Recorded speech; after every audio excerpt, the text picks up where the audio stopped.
Minu nimi on Riko Veskiväli ja käesolevas videos vaatame 2026. aasta teise poole astroloogilist prognoosi, mida on ees oodata siin aasta teises pooles, millised planetaarsed seisud on kõige aktiivsemad.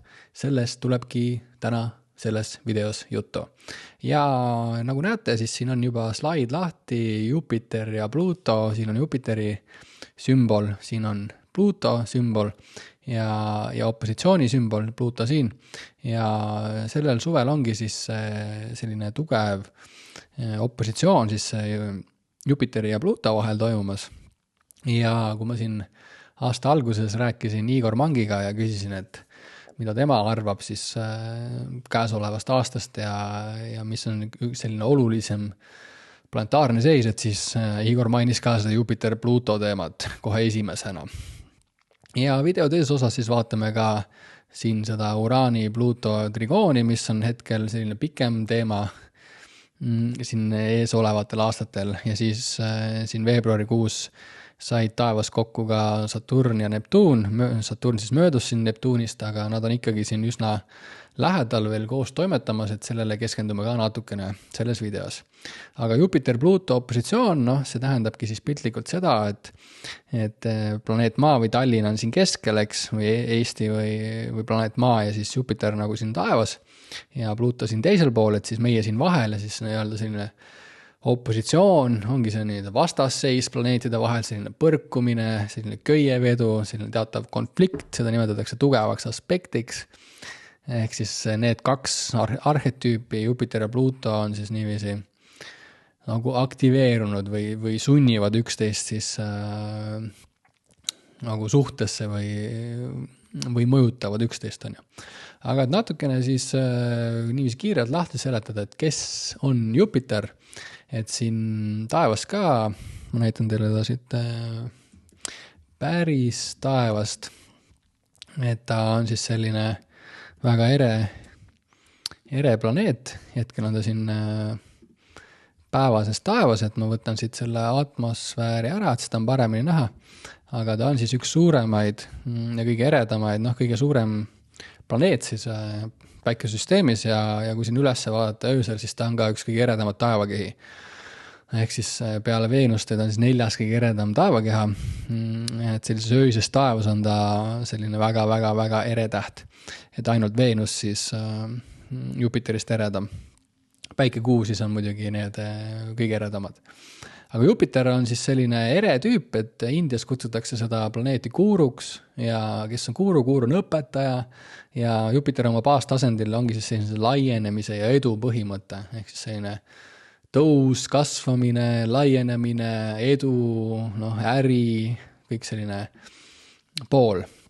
Siis ka vanas Roomas oli siis Jupiter üks kõige olulisem, või paganlikus Roomas see on kõige olulisem jumal või kellele siis kõige rohkem nagu keskenduti ja siis kui näiteks olen ka ise Roomas ringi liikunud, et siis Roomas leiad ka neid Jupiteri templeid kõige rohkem selliste mägede otsast.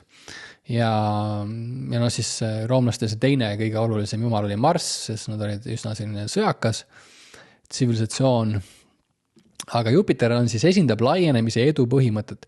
See valitseb soovi laieneda ja kasvada, tõusta ja areneda, otsida paremat ja kõrgemat, täiustada ja suurendada, kaasata välist, luua suuremaid tervikuid. Samuti valitseb see soovi kogeda edu, au, küllust, rõõmu ja õnne ning on seotud suuremeelsuse, vabaduse, uhkuse ja optimismi võimlega. Nagu näha, siis selline positiivne tüüp ja siit ka siis Rooma riik oli ka seotud siis sellisele laienemisele, aule, selline kõrgharidus, kõrgkultuur, sellepärast ka siis Jupiter selline väga oluline siis selles kultuuris või tsivilisatsioonis.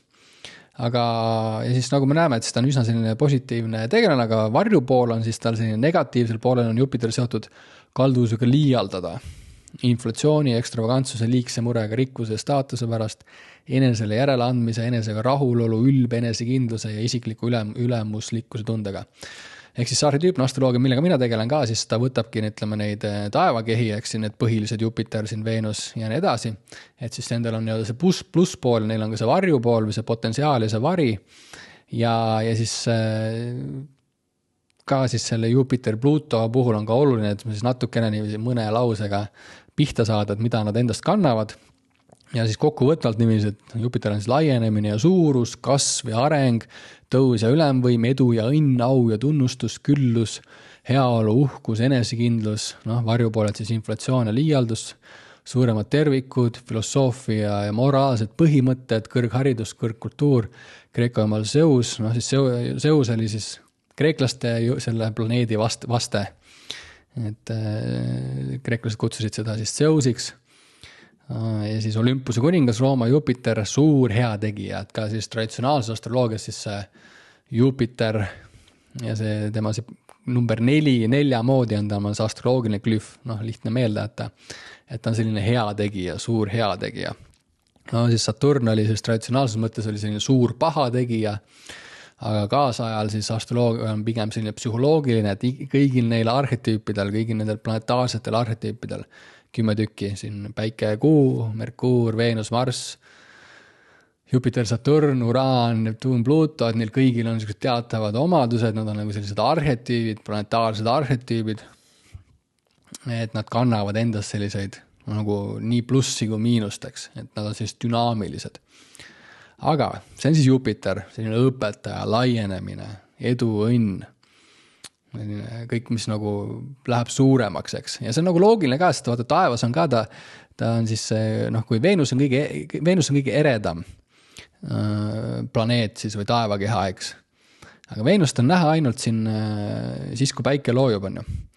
Et panen siis natuke edasi, et päike loojub, siis on Veenust hästi taevas näha.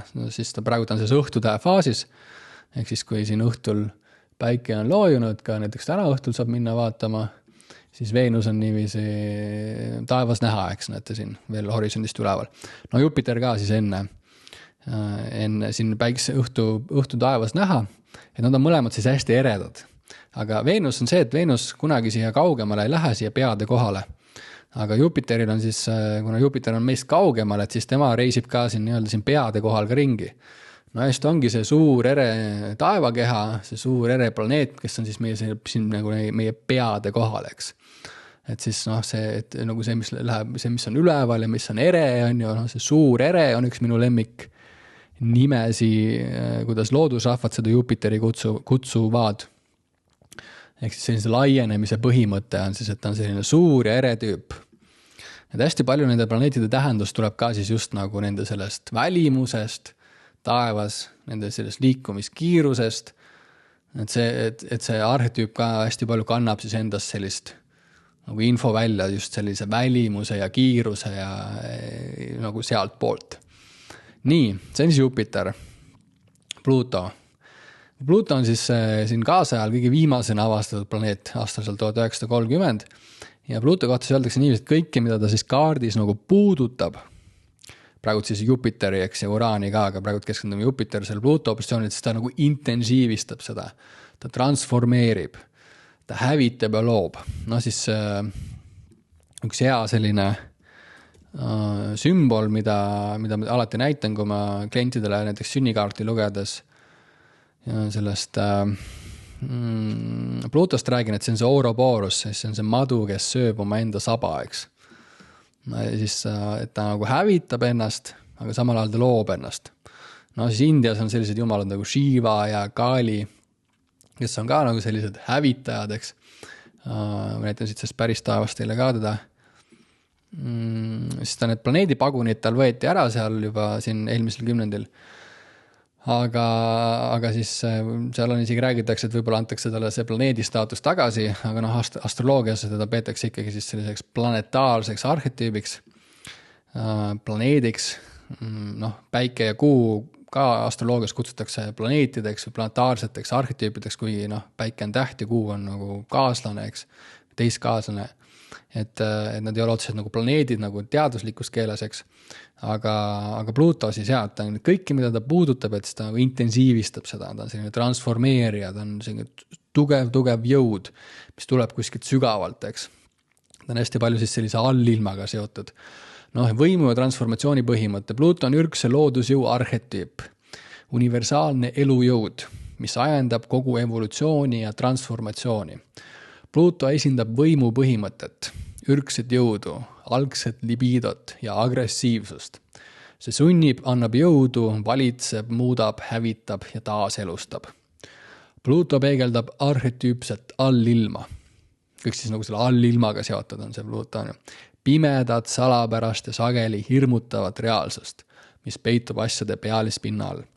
Meie ego ja ühiskondlike konventsioonide ning tsivilisatsiooni välise kesta all. Kõik, mis on siis nagu peidetud, on Pluto ja siis see, mis tuleb nagu välja sealt. Ning mis perioodiliselt vabaneb suure hävitava ja muutva jõuga.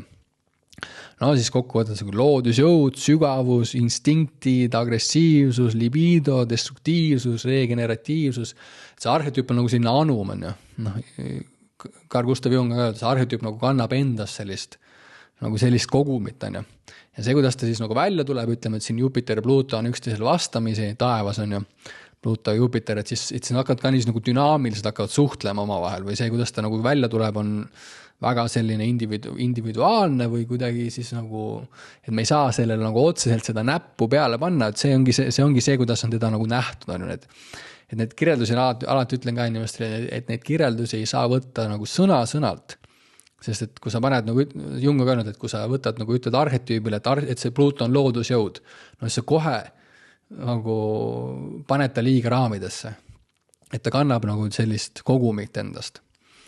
No siis see maa-alune, eks ju, või see pinna-alune, poliitiline, sotsiaalne, kriminaalne, müütiline, teemonlik ja siin siis mõned jumalad, kes ka vastavad siis sellisele Ouroboruse, sellele printsiibile või see, kes käib seal allilmas, Hades käis allilmas, Persephone, Kali, Shiva, Shakti, Dionysus, kõik siis seotud sellise Pluto arhetüübiga, eks. Nii, nüüd me saime siis tuttavaks Pluto ja Jupiteriga ja siis vaatamegi seda praegult on siis taevas selline opositsioon nende vahel ja siis see aktiivne periood on siis, kui see 10 kraadi on see orb või siis see vahemik või see sõõr eesti keeles, kus nad satuvad siis sellisesse 10-kraadisesse täpsusse, näed, et siit on näha seda, et kui see joon juba moodustub, siis ta on juba siin 10-kraadises täpsuses, aga siis ma olen ka siin astrotark.ee lehel, mis on siis mu enda loodud eestikeelne arhetüüpse astroloogia või üldse sellise astroloogia lehekülg, kus siis saab vaadata oma sünnikaarti, saab vaadata siis neid transiite, see on see, millest me praegu räägime, siis on need isiklikud transiite saab vaadata, see siis isiklikud transiidid on siis need, et millised mõjud on siis nagu sinu elul, kuidas planeet sind praegult mõjutavad, sellised lühiajalised mõjud on siin näha ja pikaajalised mõjud on siin näha. Ja siis ma sain hiljuti valmis just siis transiitide ajajoonega, kus on ka siis niiviisi lihtsamini või paremini näha siis need planeetide vahelised suhted niiviisi lainetena ja siis ma näitangi teile siin praegult siis seda Jupiteri ja Pluto opositsiooni, vaata siin ongi hästi ta niiviisi lainena näha, et mismoodi ta siin mängu tulebki just see suvi, siis näete, et ta siin juba juuni alguses saavutas siis seda oma 10-kraadist täpsust ja siin juuli keskpaigas või siin 19. juuli paiku, siis ta saavutab selle nagu täpse joondumise, see opositsioon on kõige täpsem, see öeldakse ka, et mida täpsem või mida lähemale see laineharjale, et siis me ka rohkem hakkame nägema neid sündmusi, siin all on ju see koos hingamine või see sünkroonsus nende planetaarsete seisude vahel ja siis nende sündmuste vahel siin maal peal, eks. Ja see esimene laine oligi siin eelmise aasta oktoobris, näete, see Jupiteri ja Pluto opositsioon, et see eelmise aasta siin oktoobris, novembris, detsembris ta juba esimest korda läks niiviisi sellesse 10 kraadi vahemikku, et siin peaaegu 6 kraadile lähenes see täpsus. Ja siis ma juba hakkasin tookord jälgima huvi pärast siis nagu uudiseid ja näha, et kas need teemad on näha siin nii-öelda siin maa peal ja olid näha ja siis ma toon neid näiteid teile ka, aga siin siis on jah, niiviisi lainetena need täpsused käivad ja siin nüüd siin sellel suvel käib see täpne punkt ära ja siis hakkab juba see Jupiter siit Plutostele mööda minema. Et see sama asi on siis muidugi siin ka näha, et ja siin maailma horoskoobis näed, et siin kui me lähme nüüd siin kuu võrra edasi, siis on näha, kuidas see Jupiter liigub sellest Plutost siit mööda niiviisi, et siin ongi juulikuus on see täpsus, siin ta juba läheb siit mööda niiviisi, siit kuu edasi, see Jupiter liigub kiiremini, et tema siis liigub nagu kõik need liiguvad siin siis vastu päeva, need planeedid siin.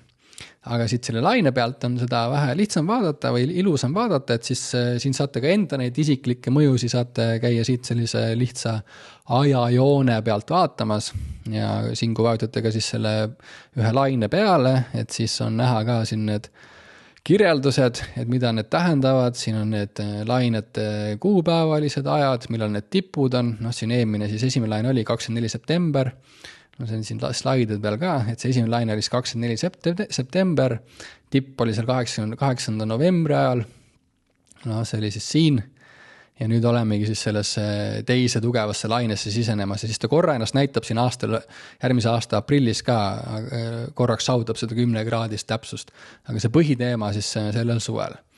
Nii, no mis see siis tähendab, eks, et praegu ta ongi see aktiivne kõige selline selle suve või siis selle aasta põhiteema, eks. Ja 4 peateemat siis, mida Jupiter ja Pluto vastasseis endaga toob. Siis selline hübris ja üliambitsioonikus. Tegelike piiride eiramine. Et siis üliambitsioonikas, mäletad, Jupiter oli laienem ja Pluto intensiivistab. Ja siis kõik see, ja siis see pinge nende vahel, et see toimetab seal väga palju sest varju poole pealt see suhe praegu või see planetaarne seis. Võetakse ette rohkem, kui suudetakse kanda. Eiratakse piire ja usutakse end olevat jutumärkides liiga suured põruda, mis muudab krahhi vältimatuks. Kavatsused on alati suurejoonelisemad, kui suutlikkus neid teostada. Jupiter paisutab, Pluto surub takka, üheskoos lükatakse süsteem üle igasuguse loomuliku piiri, kuni struktuuri ära lannab. See on siis iga impeeriumi tüüp sammu oma haripunktis, hetk, mil enesekindlus muutub pettekujutelmaks ja võimu piire testitakse viimaks karmi reaalsuse vastu.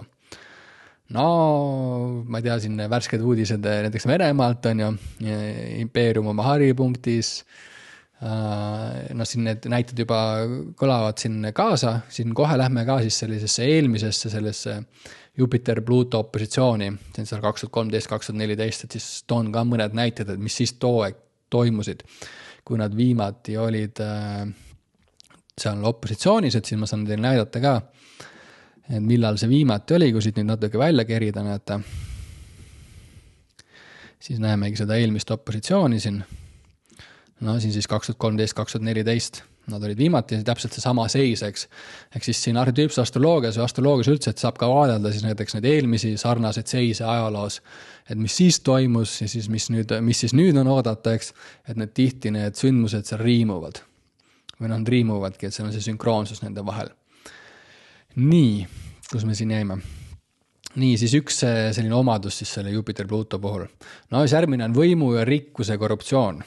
Siis mäletada Pluto võim, Jupiter rikkuseks, ambitsiooni ja raha mürgine liit, eetika vabade või varjatud meetoditega tipu poole pürgimine, poliitiline korruptsioon, allilma struktuurid ja jutumärgides ristiisad, kes kannavad auväärset maski. Rikkusest saab domineerimise, mitte loomise vahend. Siin just kõik need kõige rikkamad inimesed on ju, kes meil siin just on välja kuulutatud on ju, ja siis selline rikkuse koondumine siis Hiinasse ja siis sinna Ameerikasse mingitesse piirkondadesse, eks. Et see on korrupeerunud risttee, kus kohtuvad võime, raha ning eetika hääbub hääletult. Pluto allilm imbub Jupiteri institutsioonidesse, see, mis oli kunagi pelgalt kriminaalne, muutub süsteemseks, juurdudes valitsustesse, korporatsioonidesse, kirikutesse ja suurorganisatsioonidesse. Nii, suurusluul siis järgmine näide. Alateadlikust häbist võrvsuv pseudoelitaarsus, vajadus tunda end eliidina massidest kõrgemal, seotuna võimsate ja valitutega. See ei põhine tõelisel suurusel, vaid alateadlikul alaväärsustundel. Poosetamine tuleneb ebakindlusest, mitte seesmisest jõust. Mida häälekamalt kuulutatakse üle olekut, seda sügavam seda kompenseerib peidetud häbi. Jupiter annab sellele moraalse õigustuse, Plutoga armuti jõu. See avaldab ideoloogilisel tasandil rassin ülemvõim, kultuuriline sovinism või klassipõlgus. Siis jälle see Jupiter-Pluto opositsioon siis toob nagu sellised üsna räpased teemad üles. Et see võim, see jõud on ju seotud võimsate valitutega, see selline üleolek, et ma olen kuidagi moraalselt nagu üleval, vaata see Pluto nagu intensiivistab sellist moraalset üleolekut. See moraalne targutamine, vooruse kulutamine, korruptsiooni harrastamine, operatsioon toob siis vallutusi raamatutakse vabastamisena, jälgimisturvalisusena ja pettust vajaliku pragmatismina. Opositsioon toob selle lõhe avalikkuse ette, maaluna surutakse silmapiirini, tõde tõuseb pinnale. No siis kohe toome näiteid ka siit. Opositsiooni ajal langeb võimsate mask viimaks ja kukkumine kõrgustest on proportsionaalne eelneva eneseupitusega. No see eelmine kord, kui kõige värskem pretsedent, et siin muidugi vaatasin siit üle-eelmist ja üle-eelmist korda ka, aga seal näited saab tuua siin kaugematest nendest aegadest ka, aga siin selle video sellise kompaktsuse mõttes siis toon näited siit sellest eelmisest korrast, kui nad taevas koos olid 2013-14. No siis paljastatud võim ja Edward Snowdeni siis selline skandaal või paljastused, whistleblowering või siis vilepuhumine on. Võimu, raha, korruptsioon, Snowdeni paljastused, totaalse jälgimisühiskonna ilmsiks tulemine. No siis järgmine siis on hübrise liialdus, Venemaa annekteerib Krimmi sellel ajal. No siis imperiaalse laienemise algus, mis eirab rahvusvahelisi piire. No siis täna ma arvan, et mis me Venemaal näeme ja mida me Ukrainas näeme, on siis tegelikult sellise nagu impeerium oma impeerium oma sellises liialdatud ülemäärases sellises hübrises või liialduses ja täna siis saame ka tunda siis, või Venemaa saab tunda siis nagu neid tagajärgi, eks. Suurusluul, Xi Jinpingi isikukultuse ja jutumärgis Hiina unistuse kui uue imperiaalse identiteedi tõus. No siis FIFA skandaal, spordimaailma kleptokraatia paljastamine, no siis FIFA on kõige selline korrumpeerunud siis spordiorganisatsioon maailmas. See oli ka siis FIFA-ga, kui see skandaal tuli sel ajal välja. Kõik alkemaksude teemad ja selline räme kleptokraatia või siis selline räpane, korruptiivne nagu tegutsemine on ju. Praeguse sellise jalka MM-i taustal on ka see muidugi väga huvitav ja ajakohane, eks. Aga jaa, et sellised näited siis sellest eelmisest, ma arvan, et see Snowdeni näide on nagu väga hea. NSA ja totaalse jälgimisühiskonna ilmsiks tulemine, sellise kuskilt see, ütleme, et see varjatud on ju, on Pluto, kuskilt seda alt siis nagu avaldab see nii-öelda see allilm või avaldab see kontrolliv pool, see, mis räägib see Ameerika on ju, kes räägib, mis on nagu see Ameerika A ja O, eks, et kõige parem on ju. No siis selline ülimalt korrupeerunud ja selles mõttes nagu, et inimõiguste või selliste inimvabaduste või selline ilmsile tulek, et see tegelikult nagu puuduvad, eks. Aga siis käesolev. Ja siis esimene laine oligi, mäletada siis selle eelmise aasta lõpus, täppis oli seal 8. novembri ajal. Et siin me oleme siis jõuame nüüd sellesse aega siin, et räägime sellest lainest siin.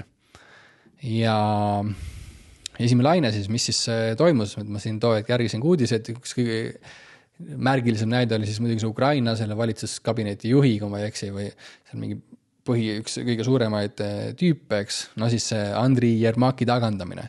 Ukraina võimsam mitte valitud figuur jääb suur korruptsiooni uurimisel aastat tagasi. No siis järgmine Ukraina energiasektori altkäemaksuskeem, sõjaaja taristu hangete ümber paljastuvad presidendi ringkonna seotud varjatud finantsvõrgustikud. No siis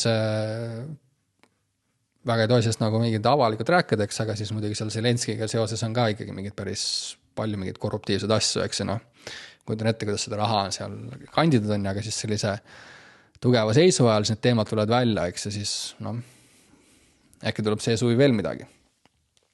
Moldoovia üleriigilised reidid, ebaseaduslik partei rahastus, rahapesu ja krüptorahaskeemid, miljonid varad arestitud, no siis kukkumine kõrgustest, Odessa linnapea Hennadi Trukanovi Ukraina kodakondsuse äravõtmine, mõjuvõimsa figuuri legitiimsuse murenemine. No siis selle sellised palju näited siis Ukrainast või siit Ida-Euroopast, eks.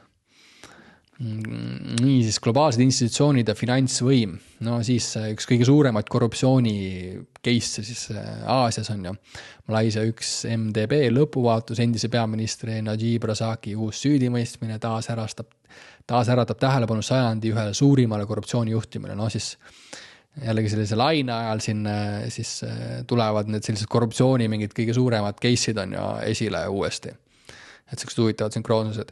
No siis suurusluul, state capture, globaalne arutelu, kuidas jõukad, eliidid ja poliitilised tegelejad kujundavad institutsiooni enda huvides, oligarhia puht arhetüüpne pilt, raha koondumine, state capture, eliit, poliitilised tegelased kujundavad institutsiooni, rahaga äraostmise teemad, üsna aktuaalsed siis hetkel, eks. No siis praegune, see laine, kuhu me siis jõudsime, et ma vaatasin ka, et huvi pärast, kui see laine siin hakkas pihta, et siis tuligi kohe siis see eestlastele selline Eesti kuulus tehnoloogiafirma ja siis seal Belgias rahapesu sellise korruptiivsete teemadega uurimise all. See oli esimene asi, mis mul kohe silma jäi. Wise'i rahapesuskandaal, globaalse fintech, hiiglase AML kontrollide puudujäägid ja seotus kahtlast rahavoogudega satuvad regulaatorite ruubi alla. No siis teine äge näide, ma ei tea, suurusluul või, aga siis maailma esimene triljonär. Siis sellise aspekti ajal on ju Jupiteri, ütleme siis Jupiter on ju edu, rikkus, raha, laienemine on ju edu, see ma mainisin, Pluto siis intensiivsus on ju.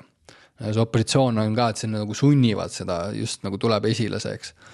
Ja siis kui hakkab selline laine siit pihta, siis saame oma esimese triljonäri. Siis SpaceX börsile, siin on 1 triljon uuesti, ta siin vahepeal oli juba 3 juures, 3 triljonit. Praegu on ta seal mingi 2 juures, ma arvan, kui ma siin millegi vaatasin.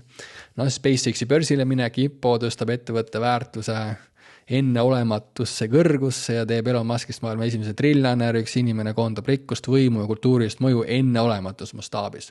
Nagu suurepärane selline Jupiter-Pluto näide, eks. Et Jupiter, edu, rikkus, raha, Pluto, intensiivsus, võim, laienemine, massid, selline loodusjõud on ju. Et läbi selliste näidete on ka mingis mõttes nagu hea õppida siis konkreetselt neid erinevaid arhetüüpe on ju, siin neid tundma õppida, eks. Ja see ei ole nagu otseselt, et see arhetüüpne astroloogia ei toimi ka nüüd niiviisi, et seal üleval on nüüd see Jupiter-Pluto on, nagu mõni inimene võib mõelda, et siin üleval on nüüd selline seis ja nüüd see nagu põhjustas selle Elon Muski mingi triljonääriks olemise, et see ei toimi päris niiviisi põhjust tagajärgi, nagu meid on koolis õpetatud, et igal, ma ei tea, et mingid Newtoni seadused ja füüsikalised, et kui üks piljardi kuul lööb teist piljardi kuuli, et siis teine piljardi kuul liigub sinna suunas. Et see ei toimi päris niiviisi, et see ei ole nagu selline põhjus tagajärg, et ta ei ole nagu selline kausaalne, et see Jupiter-Pluto ei põhjustanud Elon Muski triljonäriks saamist, vaid et see on selline teatav nagu koos hingabine. See on selline sünkroonsus. Ja see on selline, kuidas üleval nõnda alla, et selline kuulus hermeetiline aktsioom. Et kuidagi, et need planeedid, kuidas need seal üleval asetuvad. Et kuidagi, et need, kui need võtavad seal üleval sellised olulisi seise, neid trigoone või konjuktsioone või neid opositsioone või kvadraate seal, et siis siin all need sündmused riimuvad. Ja siin mul käepärast ei ole võtta, aga siis seesama Richard Tarnase raamat Kosmos ja psüühe, mida praegu siis tõlgitakse eesti keelde, mis võiks kohe varsti millalgi aasta pärast ilmuda äkki juba, et siis see raamat just tegelebki siis nende teemadega, siis nende välisplaneetidega siin meie tsivilisatsiooni ajaloos viimasel 2000 aastal. Ja need kirjeldused on siin ka siis Richard Tarnase ühest teisest raamatust, mis on praegu kirjutamises või siis sellises loomisfaasis või draft-faasis või mustandifaasis. Et kui soovite siis sellistel tipptasemel sellise, Tarnas on siis ka selline Harvardi ülikoolis doktorikraadiga nagu teadlane, eks, või kultuuriinimene. Üks tema raamat on eesti keeles juba ilmunud ka Postimehe fondi kaudu. Et kui soovite siis sellise nagu nagu ütleme siis selliste intelligentsete ja haritud inimeste ja nende planetaarsete arhetüüpide kirjeldused, et siin me vaatame neid maailma omasid, aga siin saab ka sünnikaarte vaadata, enda sünnikaarte, et kui siis vaadata neid kirjeldusi siin, siis need on sellisel siis sellisel 50-aastasel uurimustööl põhinevad ja need kirjeldused on tõesti suurepärased, eks. Ja ma soovitan siit siis, kui enda omasi vaadata, siis ka siis päiksest kuust alustada, et need ka on nagu siin on öelda see meie vundament, päike, kuu, siin maa peal see reaalsus või see elu, mis on ja siis ka meie sünnikaardis on need olulisemad, et neid tundma õppida, enda sünnikaarti tundma õppida, siis neid transiite jälgida, millised mõjutused teil praegult on. ja täna siis keskendume siis sellele maailma horoskoobile või sellele, et mis praegult hetkel siis maailmas toimumas on. Ja aga siis Jupiter, Pluto selline temaatika siis täna, eks. Et siin selline laine siin suvel tulemas, et siis ehk näeme ka siis sellel suvel siin rohkem siis selliseid need samad teemad, millest ma siin mainisin, on ju, et selline võimurikkuse hübris, üliambitsioonikus, võimurikkuse korruptsioon, korruptsiooniteemad, sellised mingite varjatud teemade esiletulekud, selline suurusluul, võib-olla mingitest kõrgustest kukkumised, selline moraalne targutamine, mingi varjatu esiletulek, eks. Et huvitav siin jälgida ja võib-olla see eriti ka siin selle suve sellel tipphetkel, et kui ta siin hakkab juuli keskel seda saavutama, et tihti ka, kui need lained siin lähevad siia tippu, et siis need võivad manifesteeruda ka mingite konkreetsete sündmustena. See peab paika siis ka meie enda isiklike transiitide puhul, et siin hetkel on siin Ukraina sünnikaart lahti, aga et kui siin toimuvad siis sellised täpsed seisud on ju siin näiteks nende lainete haripunktides on ju, et siis võivad ka selliste konkreetsete sündmustena meie endi eludes need avalduda. Et see on selline viljakas viis, kuidas ka või selline kõige huvitavam osa sellest astroloogiast või arhetüüvsest astroloogiast ongi nende transiitide, nende lainete jälgimine. Läbi selle siis siin on muidu kõik need kirjeldused ka olemas, eks, et siis läbi selle saab ka nagu jälgida siis, et mis oma elus praegult parasjagu toimumas on, kas mingi peatükk on algamas, on lõppemas, et suurepäraselt need asjad kõlavad kaasa siis oma enda elus ka. Aga tahtsin siis teile veel siit paari asja näidata siin, mis veel taustal on, et see Jupiter Pluto on selline suur teema, mis hetkel on aktuaalne, aga siis 12 suurt transiiti, mis hetkel veel meid saadavad siin, sellised põlvkondlikud tsüklid, mis mõjuvad samal ajal taustal. Üks ongi siis see Uraani trigoon Plutole, mis siis kestab siin 2023 kuni 2029. Ja see ongi siis, ma arvan, selline suurepärane selline iseloomustaja siis sellele, ma otsin selle Uraan-Pluto trigooni siit teile ülesse, et selline suurepärane selline näidustaja siis sellele tehnoloogilisele mingile AI revolutsioonile, mis siin praegult nagu käimas on. Et siin on siis nagu aastalt näha, et siin 2020 on ju 19 tulid need esimesed keelemudelid, ja siis siin ütleme siin siis eelmise aasta lõpus siis tulid nagu sellised esimesed üli efektiivsed ja väga-väga head siis nagu need AI keelemudelid, eks.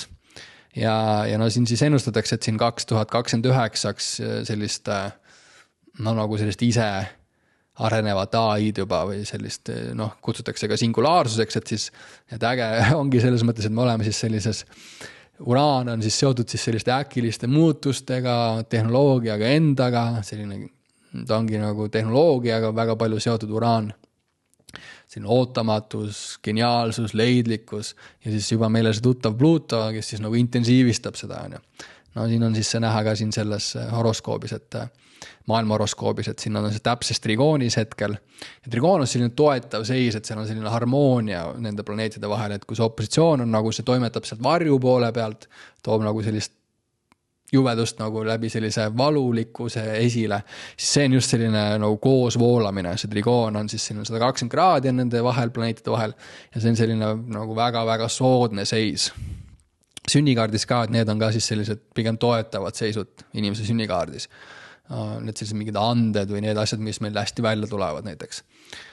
Aga jaa, vaatame siis siin lainet oli mul siin lahti, eks, et siis nüüd me olemegi siis sellises tehnoloogilises ülikiires arenemises sellise tehisaruga, et mul siin hiljuti enda kanali siis eelmine video, just eelmine nädal, mis siis veel kolmapäeval, mis ma välja lasin, siin 16 juuni siis äkki või 17 juuni, et 2026, et seal ma just rääkisimegi siis tehisarust, et tavaliselt ma keskendun siin kanalil rohkem sellistele astroloogiliste teemadele, mütoloogiliste teemadele, sellistele jungiaanikele, sellistele psühholoogilistele teemadele, aga siis tehisarule ka peab siin ruumi jätma, sest et see Uraan trigoon Plutoga siis nagu suurepäraselt iseloomustab sellist tehnoloogilist kiiret arengut ja siit võib natukene lugeda siis just seda plusspoolt, sest see ongi selline see, mis on hetkel siis toimumas, siis sügav püüdlus muutuste, reformide transformatsiooni poole, võimas tung tuua esile uut, osaleda evolutsioonilistes ja revolutsioonilistes muutustes nii oma elus kui ka kollektiivses elus. Vaatame siin need siis tehnoloogilised eksperimendid, innovatsioon ja areng, püüdlus sotsiaalse õigluse reformi, võrdsuse, vabaduse, kultuurilise, poliitilise vabanemise poole. Siis ta on siis väga palju, Pluto on ka siis nagu selline revolutsioon või siis nagu võimas transformatsioon ja Uraan on siis nagu revolutsioon või vabadus või uudsus või, et kui ta avastati Uraan siis seal 1784 või midagi sellist, et seal siis sellel hetkel, kui Uraan avastati, siis see oligi esimene planeet, mille avastamiseks oli vaja ka teleskoopi. Et kui siis ta avastati, siis sellel ajal hakkaski siis nagu teadus arenema hästi kiiresti, et elekter tuli peavoolu, mainstreami või siis Morse kood hakkas sellel ajal tuli. Üldse siis kõik Prantsuse teaduse akadeemiad ja siis selline nagu teadusliku maailmapildi selline tugev esiletulek, teadusrevolutsioon, tööstusrevolutsioon, kõik sellest ajast, kui Uraan avastati seal 1784. Eks ta ongi suuresti, ongi seotud siis nagu tehnoloogiaga. Ja Pluto siis see transformatsioon, selline intensiivsus, et me oleme siis nagu intensiivsel sellisel Uraani, sellisel vabastaval, tehnoloogilisel sellises perioodis siin hetkel. Ja nagu näete, siis see kestab siin 2029 lõpuni, on ta nagu üsna intensiivselt ja siis ta hakkab vaibuma siin. Ja siis järgmisena on siit üks hetk on siis tulemas opositsioon on ja siin enne 50. aastat, et siis see sama teema tuleb esile, aga siis juba sellise nagu valulikumalt, see opositsioon mäletat on siis läbi sellise varju tuleb see teema uuesti esile, aga hetkel siis läbi sellise sünteesi, sellise voolavuse, sellise koostoime, et selline soodne aeg siis nendel kahel planetaarsel arhetüübil siin.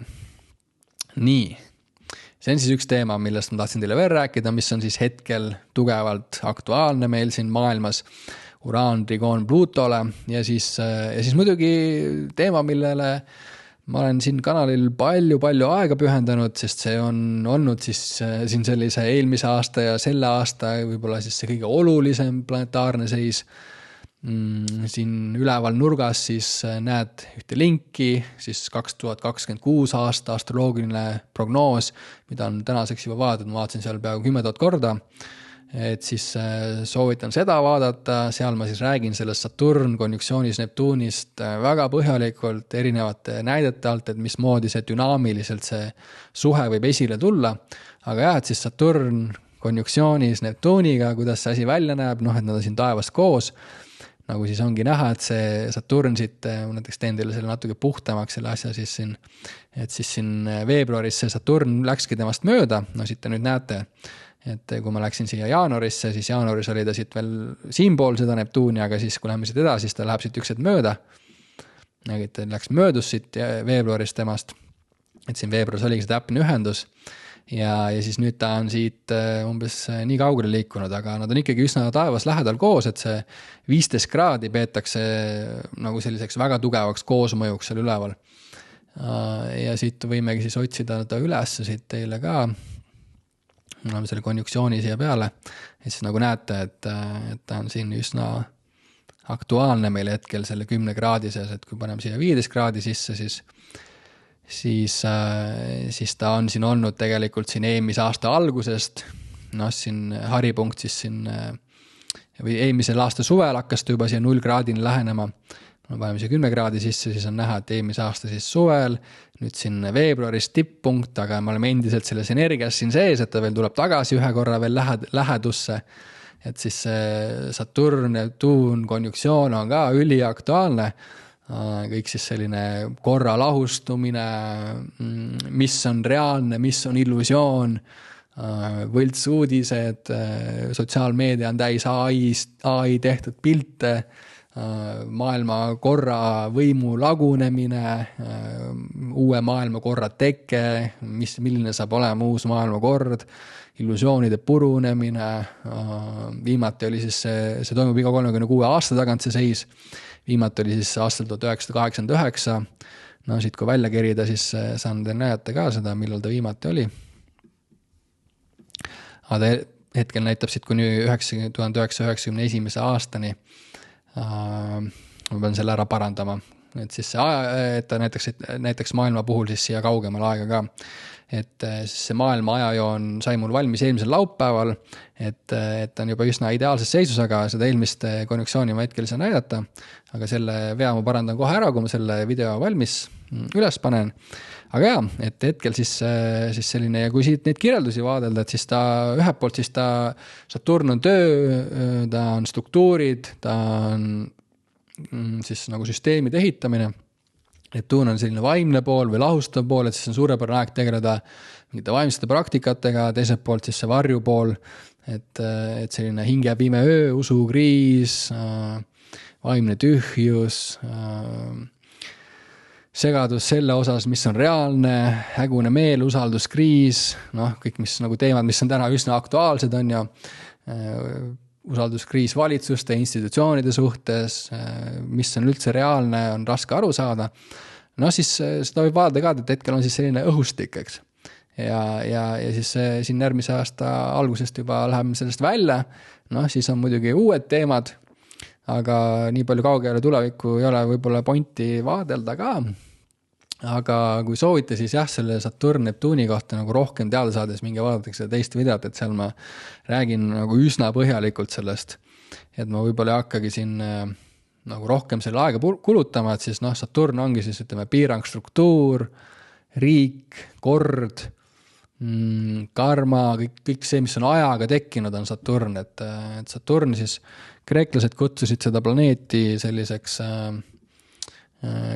kroonoseks, eks. See on tuttav meile ka. Ja see kroonos on siis selline, või see Saturn, või siis, et siis indiaanlased kutsutada, et ta on see kauge aiamaailm või see maailm, mis on hästi kaugel, et ta on selline pruun täht seal taevas. Tuhm ja liigub hästi aeglaselt. Et ta võtab aega 30 aastat, et see tiir ära teha ümber siin sünnikaardi ja siis ta on nagu üks olulisemaid tüüpe üldse. Sest ta on kogu reaalsus ise, ta on kogu elu ise, ta on aeg ise, ta ongi see karma, ta on see, mis jääb siia elu sisse, siia surma sünni vahele. Et ta on seotud surma ja sündidega, alguste lõppudega. Et ta nagu ta kannab endast hästi paljut. Ja Neptuun on selline vaimne, transcendentaalne, selline piirideta, ta on nagu see Saturni vastand, ta on nagu lahustav, ta on ideaalne. Kui Saturn on siinpoolsus, siis Neptuun on just see sealpoolsus, see teistpoolsus, see piirideta, see lahustav, see vesi, mis ühendab, see vaimne, see religioosne, müütiline ja nii edasi, ja siis nad on nagu üksteisele sellised natuke vastandideks. Et see on veel aktiivne siin sellel aastal ja järgmise aasta alguses ka, et siis et need planetaarsed seisud ongi selline kompott nagu nendest asjadest, eks. Et siin on nagu mitu asja aktuaalsed on ju korraga, eks. Et siin kui siin vaadelda ka, et siin me näeme, et siin on aktuaalne siis see Saturn Pluto konjunktsioon, eks, siis on see opositsioon Plutoga, mida me siin vaatasime, ja siis siin on muidugi taustal on siis see suur tehnoloogiline asi, ehk siis ka kui me näiteks sünnikaardis vaatame neid kirjeldusi või vaatame siin neid kirjeldusi, siis me saame vaadata neid ükshaaval. Aga see reaalsus on see, et seal üleval on need kõik tüübid kogu aeg koos on ju. Et see on selline tervik. Et see on selline tervik ja et aru saada sellest täispildist, siis tuleb muidugi seda tervikut vaadelda ja sellist pikka nagu tsüklit või selliseid kollektiivseid sündmusi kõige rohkem iseloomustavad, kes just need välisplaneedid. Ja need on nagu need sellised pika aja mõjutajad või selliste suuremate perioodide näitajad. Ja siis me siin praeguses videos siis vaatasimegi siis nende kõikide välisplaneetide neid põhiseise, mis hetkel on. Need siis iseloomustavad seda praegust ajavaimu ja loodan, et siis sai natuke selgemaks, et siin sellele keskendusime palju, sest see on see kõige olulisem siin sellel suvel. Siin Uraan, Plutole keskendusime natuke vähem, sellele kõige vähem. Kui huvitab rohkem, minge vaadake see teist videot. Ja kui selline astroloogiline lähenemine teile sobib ja meeldib ja on arusaadav ja ma olen seda üritanud teinud selle astrotark.ee lehe ka sellise lihtsa ja arusaadava, et need kirjeldused on lihtsad arusaadavad ja siin saab vaadata enda sünnikaarti, saab panna oma sugulaste kaarte siia sisse, laste, vanemate ja seda kõike ainult 7 euro eest kuus ja seda saab 7 päeva tasuta proovida, minge proovige kui meeldi, saate ära canceldada, kui meeldib, saate paari kohvi raha eest siis tegeleda astroloogiaga, ise endast rohkem teada saada. Siin on minu sünnikaart, ma olen seda väga palju uurinud, see on mulle väga-väga suureks abiks ja kasuks olnud ja see on ülimalt reaalne. Ma olin ise ka suur astroloogia skeptik, kuid kui ma hakkasin seda asja tõsiselt võtma, siis see hakkas mind üllatama, ma nägin, et see on päris ja väga-väga paljud teised doktorikraadidega, psühholoogid, antropoloogid, ajaloouurijad, you name it, tegelevad sellega, et see oli suur üllatus mulle, et sellised kuulsad mehed nagu Johannes Kepler ja Galileo Galilei ja Copernicus ja Tycho Brahe ja väga paljud siis kuulsad Ptolemaios ja nii edasi on ju, kuulsad seal islamiteadlased ja nii edasi, olid ka astroloogid, ehk siis kunagi astroloogia oli sellises hiilgeajas, kuldajas ja ma usun, et ta on mingites ringkondades siiamaani sellises kuldses hiilgavas seisundis ja kutsun ka sind siis suhet looma planeetidega ja kõige lihtsamini saatke seda teha siin lehel astrotark.ee. Näeme juba äkki siis 2027 aasta astroloogilises prognoosis ja kindlasti iga nädal siis minu nendest, peaaegu iga nädal siis minu nendest intervjuudes. Ongi kõik, näeme juba varsti. Tšau! Minu nimi on Rico Veskiväli ja kui sa soovid enda sünnikaardi kohta rohkem teada saada, siis ma olen värskelt valmis saanud eestikeelse astroloogia tarkvara nimega Astrotark. Seal sa saad vaadata enda sünnikaarti, saad vaadata, millised planetaarsed seisud sind hetkel mõjutavad, millised seisud on näiteks ajaloos olnud olulistel hetkedel. Lisaks saad vaadata ka enda lähedaste inimeste sünnikaarte ja see on mõnus kasutada ka mobiilis. Saad seda kõike teha leheküljel astrotark.ee. 7 päeva saad tasuta proovida. Kui sa soovid personaalset sünnikaardi lugemist, siis ma olen seda juba teinud siin paar aastat, väga paljudel inimestel sünnikaarte lugenud. Kui soovid sellist täielikumat ülevaadet, terviklikku ülevaadet enda sünnikaardist, siis saad minu sünnikaardi konsultatsioonile registreerida minu kodulehel ricoveskiväli.com. See konsultatsioon kestab 90 minutit ja maksab 80 €. Miks mitte saada targemaks selle osas, et milline oli taevalaatus sinu sünnihetkel ja mismoodi see sinu elu mõjutab. Tule konsultatsioonile, registreerida saad ricoveskiväli.com.